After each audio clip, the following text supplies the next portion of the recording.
ফুলবাড়ীতে বিএনপির ৪৭তম প্রতিষ্ঠা বার্ষিকী পালন।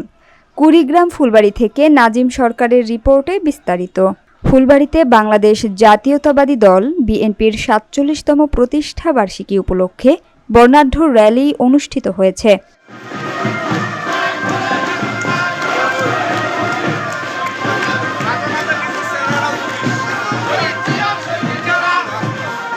বুধবার ৩রা সেপ্টেম্বর সকাল 10:30টায় বাংলাদেশ জাতীয়তাবাদী দল বিএনপি ফুলবাড়ী শাখার আয়োজনে কুড়িগ্রামের ফুলবাড়ী উপজেলা কাচারী মাঠ থেকে একটি বর্ণাঢ্য র্যালি বের হয়ে প্রধান সড়কগুলো প্রদক্ষিণ করে কাচারী মাঠে এসে আলোচনা সভা অনুষ্ঠিত হয়। উপজেলা বিএনপির সাবেক সিনিয়র যুগ্ম সাধারণ সম্পাদক আরাবুর রহমান পাশার সঞ্চালনায় বক্তব্য রাখেন উপজেলা বিএনপির সাবেক সিনিয়র সহ-সভাপতি লোকমান হোসেন সরকার, সাবেক সভাপতি আনসার আলী, সাবেক সাধারণ সম্পাদক খোরশেদ আলম, সাবেক ছাত্রদল ও যুবদলের সভাপতি শামসুজ্জামান হাসু, যুবদলের আহ্বায়ক আব্দুল খালেক, সদস্য সচিব অপূর্ব লাল সেন, স্বেচ্ছাসেবক দলের আহ্বায়ক HM বাবুল, কৃষক দলের সভাপতি হাফিজুর রহমান খন্দকার, ছাত্রদলের আহ্বায়ক রেজাউল ইসলাম রেজা, সদস্য সচিব বিষ্ণুচন্দ্র, ফুলবাড়ী ইউনিয়ন বিএনপির সাধারণ সম্পাদক মোজাম্মেল হক, বাড়ি ইউনিয়ন বিএনপির সাধারণ সম্পাদক ইকবাল হোসেন রুকু,